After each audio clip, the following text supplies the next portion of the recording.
Le coup tordu, le podcast qui parle de vélo, le podcast qui parle de cyclisme, le podcast des passionnés.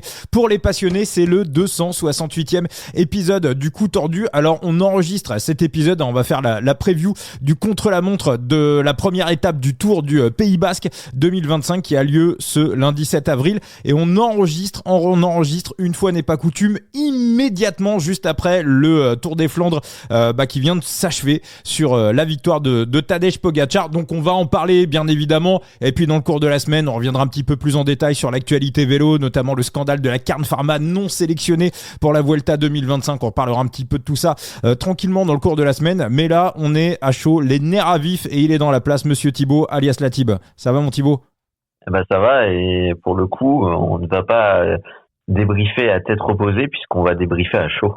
Alors Thibaut, est-ce que tu t'attendais à ce que ce soit entre guillemets aussi incertain dans le scénario? Pour ceux qui ont regardé les cotes en live pendant le Tour des Flandres, juste avant que Tadej Pogačar porte son attaque décisive, sa cote était remontée à 2,75 et Mathieu Van Der Poel était archi favori, il était à 1,50, 1,60. Donc la tendance jusqu'à l'attaque décisive de Pogačar allait plutôt vers Mathieu Van Der Poel. Est-ce que toi, à un moment donné, t'as tremblé pour entre guillemets pour Poggi? J'ai eu quand même mon lot d'incertitudes. Je pensais toujours qu'il allait gagner et qu'il allait s'isoler dans le vieux Quarmont parce que ça allait être une course d'usure juste après ce deuxième passage du vieux Quarmont, avec le passage du Koppenberg, le passage du Taillenberg, le repassage du vieux Quarmont. Il y allait forcément avoir des attaques incessantes de Tadej Pogačar. Ça n'a pas manqué, et au final, le Slovène a réussi à s'extirper. De toute façon, dans le vieux Quarmont, on le savait très bien. Pour les autres, le sommet, c'était leur arrivée. S'ils étaient avec Tadej Pogačar, ils avaient des chances de l'emporter. Et puis surtout aussi un petit peu le fait que Tadej, alors il y a eu pas mal d'impondérables pour les UAE, mais le fait aussi qu'il s'est retrouvé complètement isolé à plus de 50 bandes de l'arrivée, ça je pense que c'était pas le plan initial des UAE. Ah bah non, mais totalement. La chute a un peu chamboulé les plans des Émiratis, et pour le coup, ils s'en sont plutôt bien sortis puisque ils ont dû maintenir une situation qui était compliquée pour eux, avec seulement Birg, Polit et Morgado. On a pu compter un peu sur le retour de Vermersch juste après, mais fallait contenir cette échappée d'hommes dangereux qui avait pris du champ parce qu'il y avait de formidables rouleurs, et que si t'attendais tes équipiers qui avaient chuté, à savoir Narvaez, Tim Wellens et Florian Vermersch, tu te mettais dans une belle difficulté pour pouvoir aller chasser 2 à 3 minutes de retard. Donc on a bien manœuvré, mais une fois que Tadej Pogačar a lancé sa première offensive, là on s'est peut-être mis un peu des bâtons dans les roues, et ce qui a joué, c'est que le Slovène est très clairement sur une autre planète. Il a 2-3 jambes au-dessus de la concurrence. Après, ce qui est bien quand même pour le spectacle, Thibaut, c'est qu'en face, on n'a pas joué battu. Bon, Alpecin, Van Der Poel était deuxième favori, c'est normal. La Lidl n'a pas joué battu. On a tenté un move. C'était ouvert derrière. Pipo est parti de loin.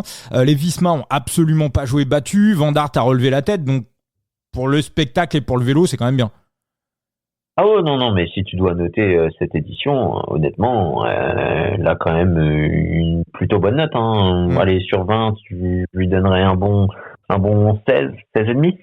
Oui, dans ces eaux-là, ouais, un bon 14-15 si on note sévère, mais édition sympathique. En tout cas, plus sympa que de s'imaginer voir Pogačar partir à 50-60 bornes de l'arrivée et puis terminer bonsoir. Au moins, on a vu du surtout voir sa course. Et puis surtout voir son équipe verrouiller la course. Pour le coup, son équipe a été mise un peu en difficulté du fait de la chute où Mathieu Van Der Poel a été pris, mais Mathieu Van Der Poel n'a absolument pas eu de séquelles physiques.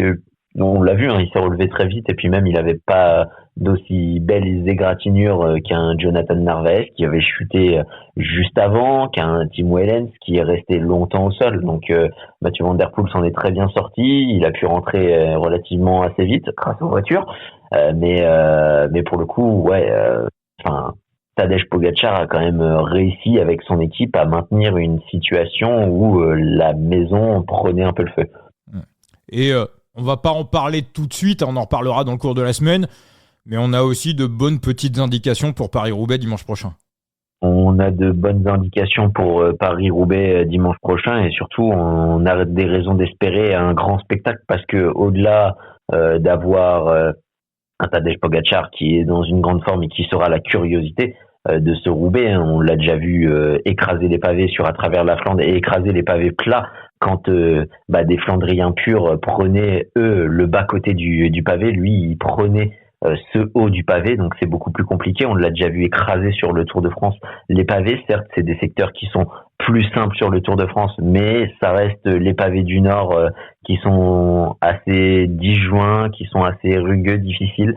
Donc, quand tu fais grimacer des Flandriens dans ta roue, c'est forcément que tu as des prédispositions pour l'enfer du Nord et ce sera une des curiosités. Mais la concurrence derrière nous a prouvé qu'elle était dans une forme étincelante. On a Pipo Ganna qui a montré les dents et qui va régler le sprint du peloton. On a Stefan Küng qui s'est montré offensif et plutôt intelligent, même si il en a peut-être beaucoup donné par moment dans l'échappée. Et puis on a le collectif Lidl Trek qui va répondre présent avec Mats Pedersen et Jasper Stuyven et surtout on avait des interrogations sur Wout van Aert. Pour le coup, Wout van Aert assez critiqué, même de ma part, assez surpris de sa course, même si je le trouve encore un peu à court physiquement et je trouve que ce sera compliqué parce que en fait sa chance de remporter le Paris-Roubaix, ça reste d'arriver un peu en solitaire. Je vois mal Wout van Aert dans cette forme actuelle lâcher par exemple un Mats Pedersen et je le vois encore moins battre au sprint sur le Vélodrome un Mats Pedersen. Donc ça sera peut-être compliqué pour aller le gagner, mais il va répondre présent et ce sera sans doute un des outsiders si déjà à l'entrée de la Trouée d'Arambert il n'est pas par cette nouvelle approche un peu trop à reculons dans le peloton. Oui, je pense que c'est une course. Alors c'est cruel pour lui, la 4e place, c'est vraiment cruel, mais il a couru avec sa tête, il a optimisé tout ce qu'il y avait à optimiser. Je pense qu'il pouvait difficilement faire mieux, mais pour moi, c'est un petit peu la leçon que je retiens de ce Tour des Flandres, c'est que là, à l'heure qu'il est, on est 1 heure après la course au moment où on enregistre, je pense que si on avait eu un Tour des Flandres où Tadej Pogačar avait mis 3 minutes à tout le monde, les autres arriveraient un petit peu avec des bosses sur la tête. Alors évidemment, ils se remettraient en selle, c'est des compétiteurs, ils se remettraient en salle pour Paris-Roubaix. Mais là, je pense qu'il y a peut-être une petite dizaine de coureurs, ceux que tu as cités, Thibaut, qui sont en train de se dire, mais dimanche prochain, on n'aura pas les monts. En réalité, c'est jouable. Je pense que sur les pavés de Paris-Roubaix, Pogačar est un adversaire redoutable, mais il y a quelques mecs qui n'auront pas peur de lui, en fait.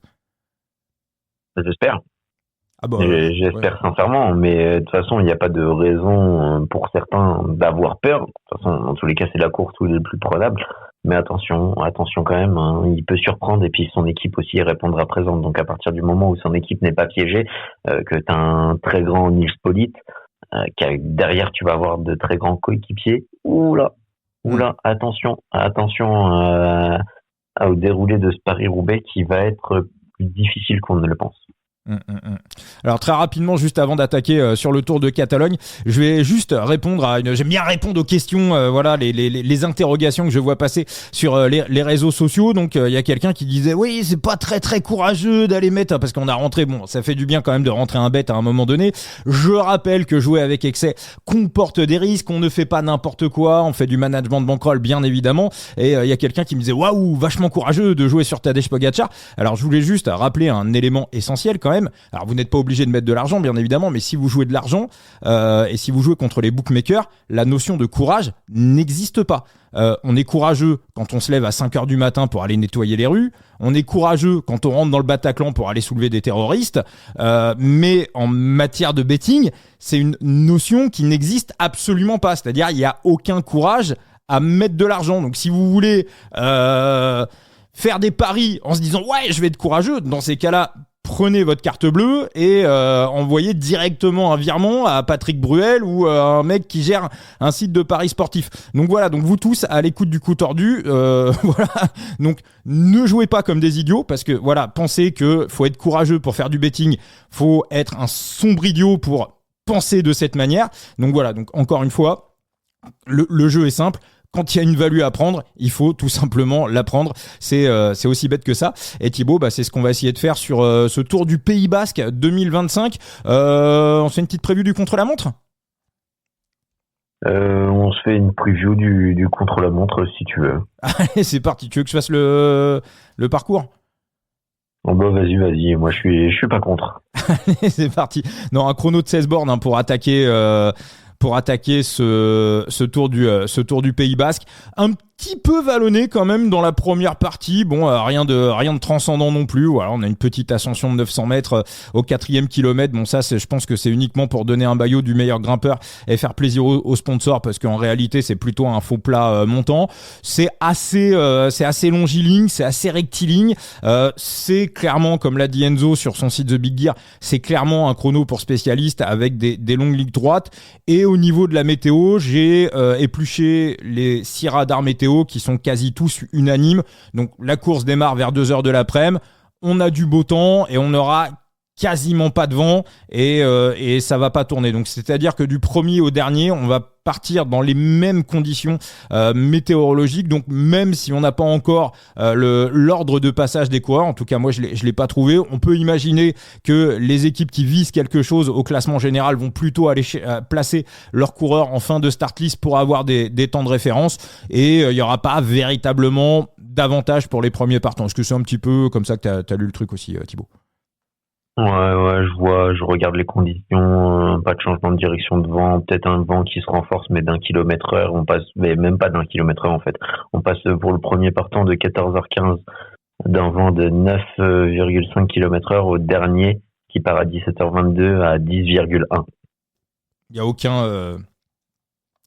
Et le vent est plutôt de nord-est. Alors, vrai chrono pour les spécialistes. Maintenant, ce qui est quand même extrêmement curieux, je trouve, c'est que quand on fait le tour de la start list, on n'a pas il y a des bons rouleurs, hein, voilà, Bruno Armirail évidemment, c'est un des meilleurs Français bien sûr, mais Thibaut, si on fait le tour de la start list, le plateau n'est pas famélique, c'est vrai. Il y a pas un top rouleur qui aurait pu venir accrocher, on va dire une belle victoire sur son palmarès. Je me dis même un Rémi Cavagna, il aurait été au départ de cette start list, c'était jouable en fait. Donc je trouve ça un petit peu curieux. Donc en fait, on va se retrouver un petit peu avec des non spécialistes, entre guillemets des non spécialistes, des bons rouleurs, mais pas un GOAT incroyable du contre-la-montre qui vont essayer de se jouer la victoire. Alors je suis surpris, Thibaut, de voir pour la Lidl Trek Mathias Kelmose sur la start list. Finalement, la chute à Paris-Nice, c'était pas si grave que ça. On craignait une fracture du bassin. Apparemment, ça va pour le Danois. Faudrait aller voir du côté par exemple de Feltet, .dk, le média danois, et qui justement se charge un peu des articles, voir la condition de Mathias Kelmose. Et pour être honnête, je l'ai pas encore visité, mais du coup on peut s'interroger quand même sur sa condition et son niveau de pourcentage de sa condition, mais pour le coup on peut quand même être un peu rassuré pour le Danois de reprendre la compétition si vite. Mais c'est un peu ce que je te disais déjà l'année dernière, hein. Ce serait un papier très intéressant à faire du côté du vélo, mais globalement on récupère et on se remet très vite en selle d'une blessure qui parfois peut être assez grave. Donc il y a tout un procédé à revoir sur tout ce qu'on a autour des protocoles médicaux, etc., et de nos biais sur les blessures dans le vélo, mais pas que au général. C'est vrai qu'on voit des mecs revenir de blessures, c'est un truc qui est assez nouveau. On voit des mecs revenir de blessures. Alors, bon, le Paris-Nice, c'était il n'y a pas très longtemps. Bernal, hein. Oui. Regarde Bernal qui revient c'est quoi, il pète la clavicule et 2 semaines après, il est sur le vélo. Et quelques temps après, il est déjà en compétition. Alors oui, ça reste une clavicule, mais Maintenant, on peut poser des plaques, mais quand même, enfin, tu reviens quand même assez vite et tu récupères un très gros niveau assez vite de ce genre de blessure qui avant mettait peut-être un peu plus de temps pour revoir un coureur renforcer le vélo en compétition. Alors quand même un petit mot du parcours du Tour du traditionnel Tour du Pays Basque, un petit peu ce qu'on avait vu au départ du Tour de France 2023 avec la fameuse étape de Eibar, la fameuse traditionnelle et dernière étape de ce Tour du Pays Basque qui très souvent est décisive. Bon, des petites routes, de grosses guerres de placement pour arriver en bas au pied des ascensions assez courtes, très très pentues, des véritables murs, pas de grandes ascensions, pas de haute altitude évidemment, un véritable parcours pour puncher. Il y a un puncher, on va quand même en dire un petit mot. T'en as beaucoup parlé sur les réseaux sociaux, Thibaut. Thibaut Nice qui a remporté, mais qui a littéralement explosé le Grand Prix Miguel Indurain. Est-ce que Nicolas Fritsch pense que Thibaut Nice ça peut être un concurrent de Pogačar dans le mur de oui? Est-ce que tu le situes à quel niveau au niveau punch, l'ami Thibaut Nice? Je partage cet avis. Je pense très sincèrement que la Flèche Wallonne va se résumer à un duel entre Thibaut Nice et Tadej Pogačar. Oui, alors on dit pas que Thibaut Nice sera devant Tadej Pogačar, mais en tout cas, s'il y a un mec qui peut jouer contre lui et s'il peut y avoir match, c'est Thibaut Nice. Alors pour tous ceux qui se demandent, Thibaut Nice éventuellement sur contre-la-montre, il déteste ça. Il a horreur. Ça lui casse les couilles les contre-la-montre. L'année dernière, il y avait une course, je crois que c'était le Tour de Norvège, il me semble, où il avait pris il avait gagné la première étape. Le deuxième jour, il y avait un contre-la-montre. Je sais plus si c'est le Tour de Norvège ou l'Arctique Norvège, je sais plus, une course comme ça. Et le lendemain ou le surlendemain, il y avait un contre-la-montre. Il avait même pas cherché à défendre le maillot. Il déteste ça. Thibaut, on va aller du côté des pronostics pour ce contre-la-montre. Alors moi, je suis quand même hyper surpris de voir Brandon McNulty sur le boucref ultra favori du contre-la-montre, coté à 1,66. Alors ok, McNulty c'est un bon rouleur, ok il a fait 10e au championnat du monde, mais de là 1,66 c'est un penalty, de là à donner un penalty à Brandon McNulty, c'est moi qui délire ou c'est surprenant?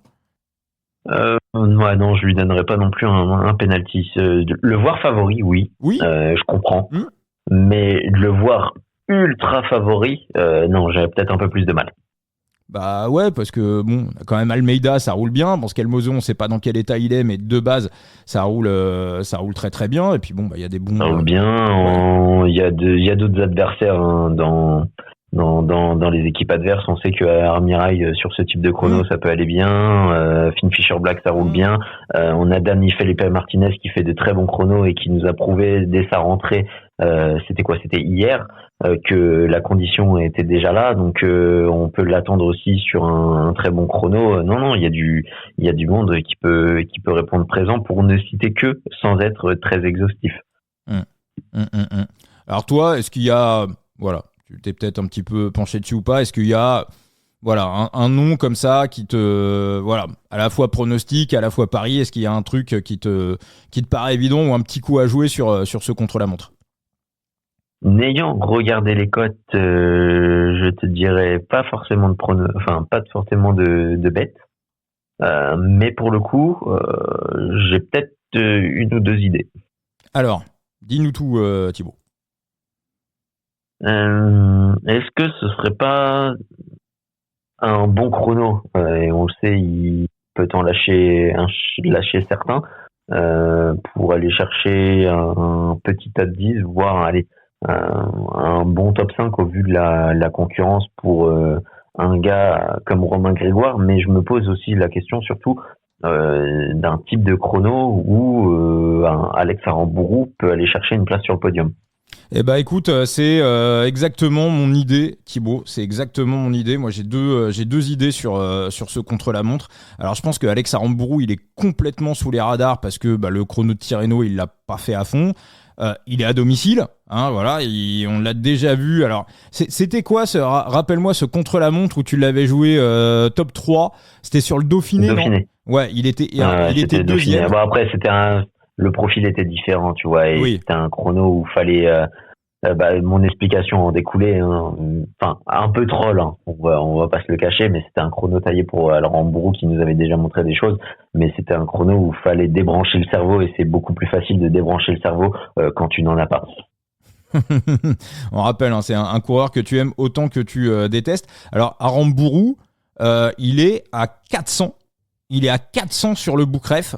Pour un mec quand même qui a domicile, en plus je pense qu'il va le jouer à fond parce que pour lui, le but du jeu, ça va de pas être trop loin, au niveau au niveau du classement pour peut-être aller châter une bonif le lendemain et pourquoi pas aller gratter un maillot de leader encore une fois à domicile. Alex Aramburu, même la victoire à 401, enfin moi je l'aurais plutôt mis aux alentours de 40, 50 quoi. Enfin je trouve que on dit pas qu'il va gagner encore une fois, mais je trouve que la value elle est monstrueuse. Moi je le coterais plutôt aux alentours de 10-15e place. Je le coterais quand même plus bas, ouais. Je le coterais plus bas parce qu'il n'y a pas non plus un monde d'écart qui explique qu'il soit aussi haut. Qu'il soit à 2 chiffres, oui, ça se comprend. Qu'il soit à 3 et qu'il soit à 400, non, je comprends un peu moins. Alors oui, tu vas mettre devant, par exemple, des Maximilian Charman, peut-être même des Foldager qui sont des très bons rouleurs, assez bons sprinters, qui est pas encore trop vu du côté des chronos, mais qui peut te lâcher un bon chrono. Moi, ce sera ma curiosité à observer, hein, pas forcément à parier, hein, mais Foldager, je m'attends à le voir quand même dans un top 10. Et puis là, quand je regarde la start list, je me dis, est-ce qu'il n'y a pas une opportunité de victoire, par exemple, pour un profil et pour un gars comme Mauro Schmidt? Ah oui. C'est curieux de sa cote, si tu l'avais. Alors, Mauro Schmidt, je le vois pas. Moi, je pense que ouais, c'est. Attends, me la dis pas. Je vais essayer de te donner la cote que je lui donnerai, voir s'il est value ou pas. Je le vois. Honnêtement, au vu de la concurrence et tout, Mauro Schmidt, le problème c'est ils ont coté Brandon McNulty à 1,6, donc ça implique que les autres vont être pas mal hauts, mais techniquement dans la logique, tu le coterais peut-être à Mauro Schmidt 16-20. Il est à 34. Donc il y a une value quand même. Ouais. Après, moi, je trouve que Skelmose, on sait, hein, sur les contre-la-montre, très souvent, quand on rentre de blessure, le problème, ça peut être aussi un peu le foncier, la répétition des efforts, mais sur un effort de 16 km, Mathias Skelmose à 26, si Mathias Skelmose ne rentrait pas de blessure et qu'il était en pleine bourre, je pense qu'il serait pas à 26. Hein. Mathias Skelmose, c'est un très bon rouleur. Moi, en fait, le problème, c'est de sa blessure. C'est l'origine de sa blessure. Parce que un chrono, faut quand même énormément pousser sur le bassin et que c'était là où il était touché. Donc encore, tu vois, il aurait été blessé de la clavicule, il reviendrait. Je dis pas non. Là, le bassin, j'ai peut-être un peu plus de doute sur le fait de pouvoir pousser et d'être même très fort sur un effort court comme un contre-la-montre. C'est mon interrogation, tu vois. Après, s'il n'était pas à 100%, je pense qu'il serait pas sur la liste de départ, non? Moi, à mon avis. Je sais pas. Honnêtement, je sais pas. Faudra se pencher sur les interviews, peut-être aller voir des articles si les Lidl en ont publié. Mais moi, en fait, ce qui va me déranger sur le chrono pour Mathias Skelmose, que j'aurais mis, honnêtement, s'il n'avait pas chuté dans Paris-Nice comme étant un des favoris pour la victoire de ce chrono, c'est vraiment l'origine de sa blessure avec le bassin. Ça va me gêner pour un chrono. D'accord. Écoute, moi, je pense que je vais quand même. Encore une fois, hein, je pense que s'il y avait le moindre doute, le moindre pépin. Ouais, ok, j'entends le. Et la question Campenart avec le matos Visma. Alors, moi, la question, c'est, j'ai pas la réponse. Est-ce qu'il a travaillé le contre-la-montre? Est-ce que ça fait partie de ses objectifs sur l'année, ou est-ce qu'on lui a pas dit simplement tu vas être là pour travailler pour tes leaders? Quelle est la marge on va dire de la carte individuelle? On sait que Campenart déjà il y a eu des moments dans son équipe précédente où il lâchait un petit peu le chrono, on va dire, pour se concentrer sur autre chose, essayer de tenter des coups de loin. Il était un peu moins, alors il était encore bon, mais il était un poil moins spécialiste du chrono, on va dire, ces 2 dernières années. Même s'il restait fort, évidemment. Donc est-ce que Campi, après c'est vrai que on parlait de spécialiste, c'est lui, voilà, lui pour le coup c'est un vrai spécialiste. Ouais, oui. Ah, c'est une interrogation. Franchement, je t'avoue que j'ai pas la. Ouais, non, mais moi, c'est pareil. Hein. Il reste quand même fort en chrono. Il est disputé. Il faisait des résultats sur certains, tout en sachant que il ne les travaillait pas. Voilà. Mais ça va être une petite interrogation. Alors moi, il y a un match-up. Il y a un match-up sur lequel je me pose. Allez, maintenant je vais aller ouvrir et je vais aller voir et on va en parler. Alors moi, j'avoue qu'il y a un match-up qui me plaît énormément. On va voir. Est-ce qu'il y a un match-up qui te saute aux yeux ou pas?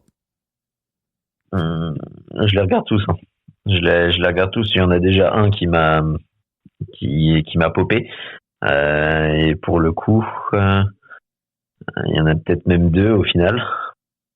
J'en ai au moins 2. Alors, honnêtement. Dis-moi. Déjà de Dani Martinez devant Ben Tulette. Et le deuxième, c'est Wilco Kelderman devant Terrada. Hein. Ah ouais? Ouais. D'accord. Alors, on n'est pas sur les mêmes. Kelderman, c'était quand même pas ouf, la reprise. Hein. Et Terrada, il a quand même montré, notamment sur le Tour de France, qu'il c'était pas une pipe en contre-la-montre. Ouais, mais Kelderman, c'est pas non plus une pipe en contre-la-montre. C'est ça le truc sur les talents intrinsèques des 2 personnes. Honnêtement, Kelderman est censé être au-dessus. C'est une distance qui lui convient bien. Et Terrada, honnêtement, sans doute préfère aussi les chronos peut-être un peu plus vallonnés. Je sais pas, je ne saurais te dire sur celui-là, mais je pense je donne quand même une petite prime à Kelderman pour le coup. Et Dan Felipe, d'accord, devant Ben Tulette. Ah ouais. D'accord. 2,37. Ok.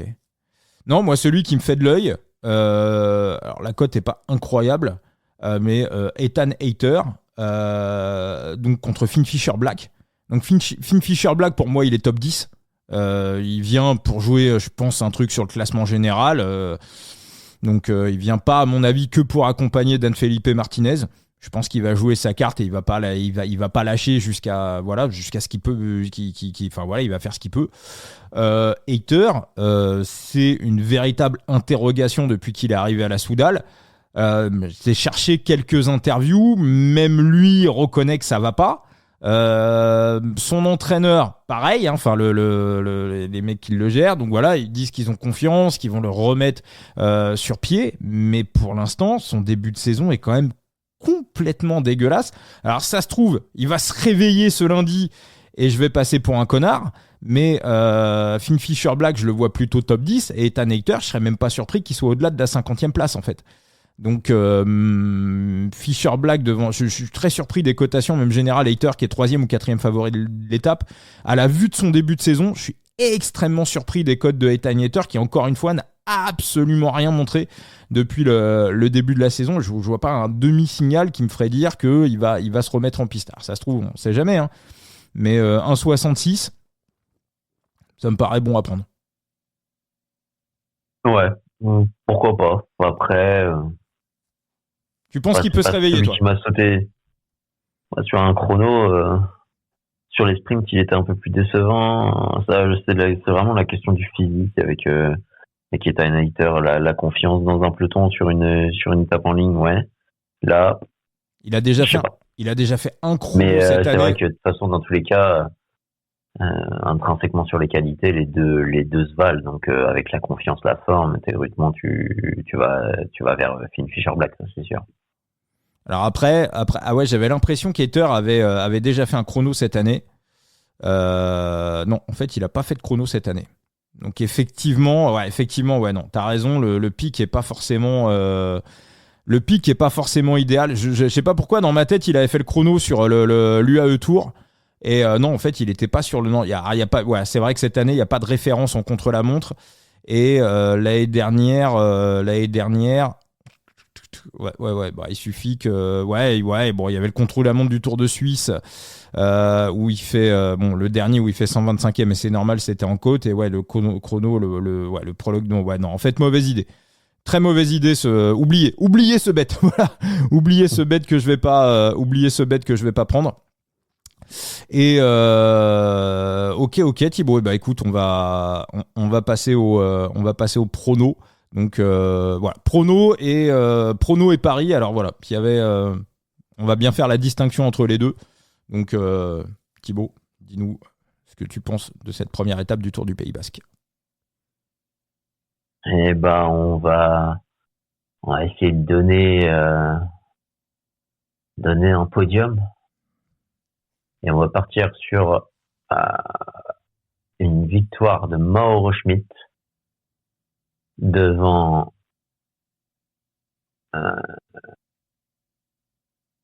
Joao Almeida. Et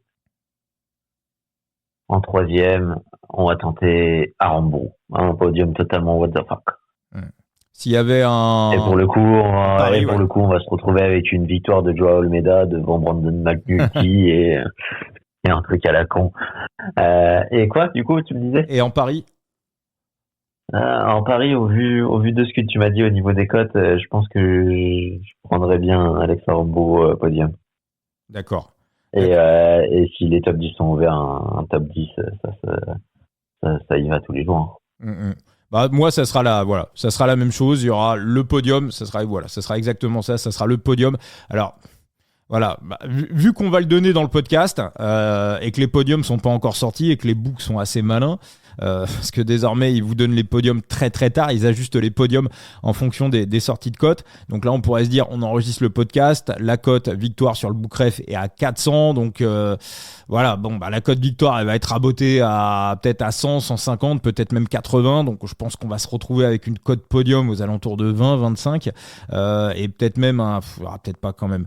Voilà, j'ai envie de dire cote podium, alors, on n'a pas encore les cotes podium, mais il y aura un podium d'Alex Aramburu, de mon côté c'est sûr, et il y aura un top 10, on va dire, je le prendrai à partir de 7, le top 10, et si c'est moins, je laisserai tomber. Donc voilà, donc si c'est aux alentours de 7, voilà, vous multipliez la cote, vous divisez la cote par 50. Voilà, pour avoir à peu près la mise que je mettrais sur une bankroll à 10 000 euros, et vous divisez à peu près, vous prenez 25 et vous divisez par la cote pour avoir à peu près la mise que je prendrais sur une bankroll à 5 000 euros. Mais effectivement, ouais, pour moi, la value est sur Alex Aramburu et voilà, et Mathias Kelmose. Écoute, moi, je pense que s'il n'était pas à 100%, je pense qu'il ne serait pas au départ. Donc il y a la victoire de Mathias Kelmose, elle est à 26, donc il y aura une petite croquette sur la victoire de Mathias Kelmose. Et pareil, il y aura aussi une petite croquette sur son top 3. Donc pareil, hein, sur une bankroll à 10 000 euros, vous prenez 50, vous divisez par la cote. Et pour le top 3, vous prenez 50 et vous divisez par la cote pour avoir le pourcentage de mise sur une bankroll à 10 000 euros, et par 25 pour avoir un pourcentage de mise sur une bankroll à 5 000 euros. Voilà Thibaut, bah, je pense qu'on a fait le tour. Je pense qu'on a fait le tour, et puis moi du coup je vais aller faire un tour du côté de la presse danoise pour avoir des nouvelles de Mathias Kelmose et te les donner très rapidement en DM. Eh ben écoute, ok, on regardera ça sur les réseaux sociaux, et puis on te retrouvera dans le cours de la semaine. Oh, tu me retrouveras, oui, avec plaisir dans le cours de la semaine, parce que dans tous les cas, on aura fort à parler sur la course, le monument qui arrive dimanche et qui promet un très grand spectacle, et ça, on est content. Bon, parfait. Vous aurez peut-être aussi un podcast logiquement pour l'étape 2 de ce Tour du Pays Basque. N'oubliez pas de vous abonner, Vélo Futé, Thibaut Chambre sur Twitter, les previews d'Enzo, The Big Gear, et puis vous nous retrouvez sur tous les réseaux sociaux, Facebook, Twitter, Instagram, TikTok également, le coup tordu. Et puis voilà, toujours un kiff et toujours un plaisir d'échanger avec vous. Merci les amis, merci Thibaut. Allez, ciao et bonne soirée.